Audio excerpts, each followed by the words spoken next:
This channel is supported by TrueFire. TrueFire is an online library of lessons from some of my favourite players. There's thousands of lessons on there. You can use the promo code JNC40 to get 40% off of any of their courses.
Right, so one of the cool things, why is it click on? One of the coolest parts of the kind of guitar world is, in my opinion, the world of VST guitar plugins or AU, whatever. So you've got things like Helix native, you've got the Line 6 Metallurgy plugins, you've got, of course, the neural DSP kind of suites, you've got Scuffum, S-Gear, you've got THU Overloud, you've got STL, who charge you every month for some reason.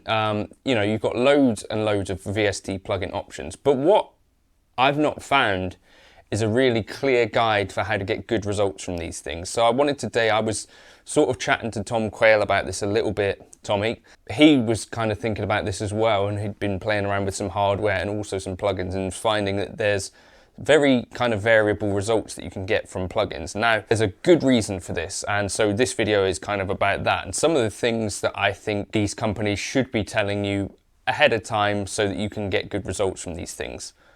So the things that I think are the real key to plugins: impedance, latency, signal level. Right, so let's just talk about, first of all, impedance. So this is a confusing kind of topic and a confusing word, but essentially certain inputs on the audio interface, if you plug a guitar straight into them, will act as if you've plugged in a really, really long cable. And what this effectively does is cut off some of your high end. Now, what you want to do to mitigate this is use a high Z input. So for instance, this is a Lexicon Ionics U42S. There are these kind of mic line inputs, this is very dusty, which presumably would be normal impedance. And then you've got over here instrument inputs, which I would presume would be high Z, as in high impedance. On this is a Behringer UMC22. There's an instrument 2 or mic/line, and it's not clear whether those are high Z or not. I've got a demonstration here for you of what happens if you plug into a high Z versus plugging into a low Z. So you'll hear first the low impedance, then I'll show you the high impedance.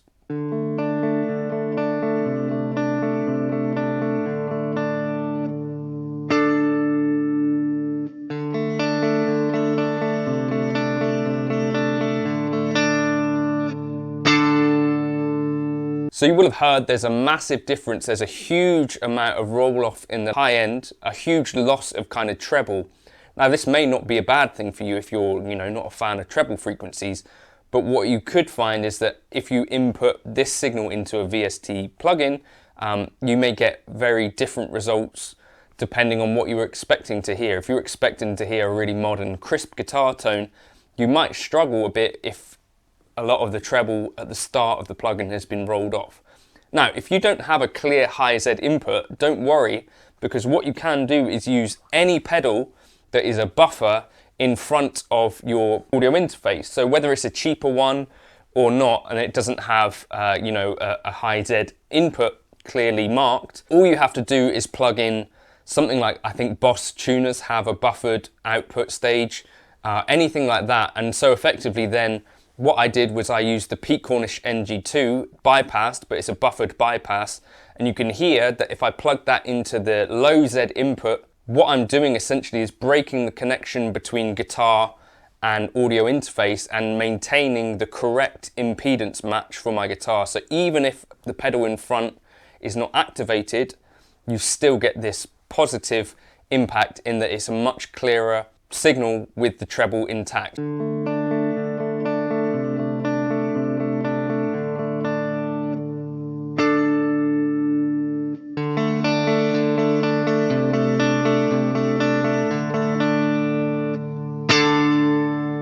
So that's point one tackled, right? The impedance, we can easily fix it if we, between the guitar and the interface, put something with a buffer. So a guitar pedal, a Boss tuner, a fuzz which has a buffered bypass. You know, there's loads of options for that, but you could even just buy a little buffer. And I think this is also what some dedicated guitar DI boxes do, but you probably don't need one from that point of view. The next factor, which may or may not be an issue for you, and this is a thing which very much depends on A, your interface, and B, the power of your computer, is a thing called latency. Now, if you've not experienced this or noticed this, it may not be obvious what this is, but if you try playing a VST plugin through a DAW and you monitor it through the DAW, I think what some people can find, depending on the specs of their machine and all of this sort of stuff, you can come up across a situation where you play the note and there's like a noticeable gap and then the note sounds. Now, the more kind of VST plugins, like you could put them on the mastering bus to really exacerbate this problem. What this is that it takes time for the guitar signal to come into here, be converted to digital, then go through your DAW, go through the processing and come back out as audio. It's analog to digital to audio processing. Now, there are ways to keep this as low as possible. So what you want to try to do is keep your buffer size. So if you go into your digital audio workstation, you'll have under kind of probably the ASIO configuration, if you're using an ASIO driver, you can set buffer sample sizes. So for me, to get the lowest latency, I can run my sound card with the buffer size 32. That's where I can get the lowest latency, and in low latency mode it's less stable and this uses way more CPU, I think, if you're doing this across multiple kind of recording things. But if you really want low latency, I guess this is kind of the only way you can do that.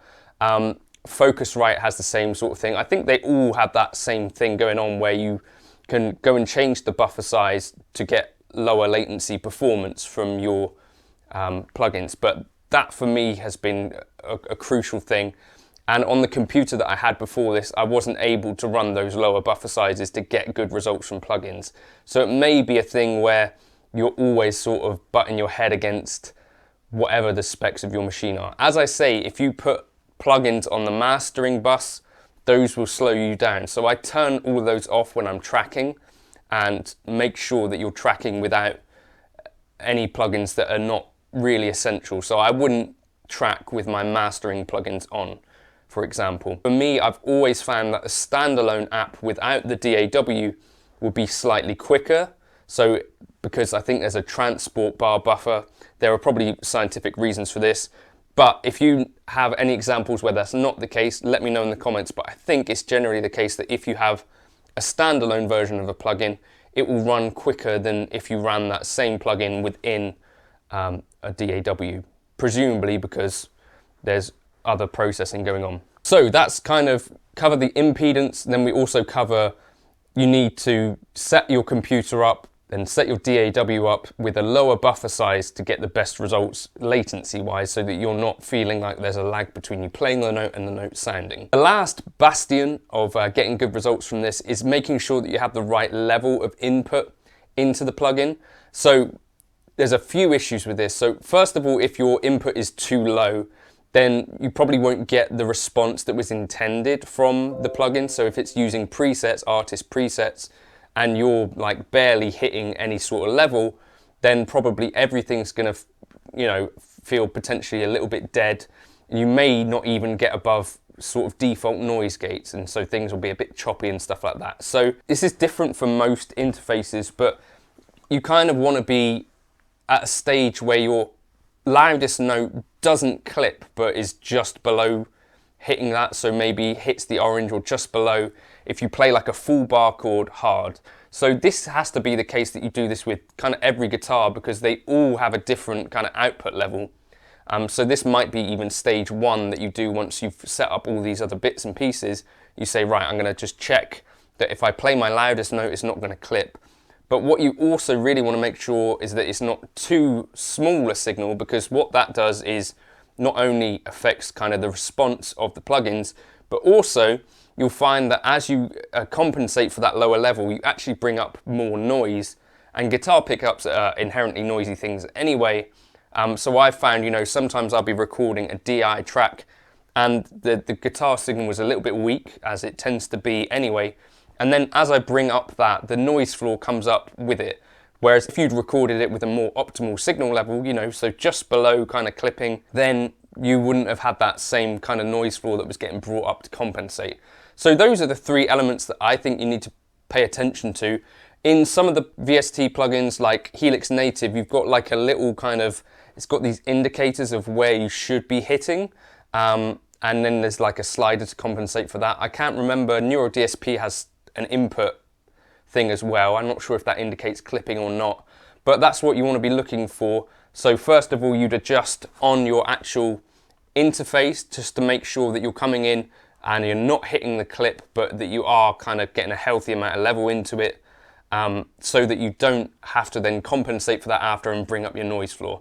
Obviously, clipping is to be avoided as well, so that's why you'd play with your hardest note, just to make sure that you're not going to be getting digital clipping. So those are the three things that I would tackle. And from there, I think you should find that VST plugins work a little bit more like what you'd expected. So make sure you're either plugging into a high Z impedance input or using something like a buffered pedal. So a Boss tuner, a pedal of yours that has a buffer, like the Pete Cornish NG2 fuzz. If you just plug that in, bypass it, you should solve this problem. Then you can plug into any input on your interface and you won't get this treble roll off. Next, make sure you set your buffer rate as low as you can go without, crashing your projects. For me on this computer, I can run it at 32, and that's, about as quick as I can expect to get from the hardware that I've got. All interfaces, by the way, perform very differently, and all PCs or desktop computers perform very differently. So there's no like benchmark of what you can achieve. It's just kind of you get what you can get at these things depending on your RAM, depending on your CPU, depending on which interface you bought. And then make sure that your signal level getting into the plugin is healthy, not too low, not too high. That Goldilocks level where you're just below kind of the clipping threshold, in the orange maybe, definitely not hitting the red, but where you're tickling that so that you're getting plenty of signal into the plugin and that you don't have to then compensate by bringing up the level of the whole thing and then bringing up that noise level. I hope that kind of helps a little bit. Those are some things that I've not seen people say concretely, and like Neural DSP don't say any of those things in the manual or line 6. I think those are really important things to get good results, and I've had bad results because I didn't follow some of these things. So just sharing from my experience. Leave your comments below if you've got other tips, and cheers for stopping by.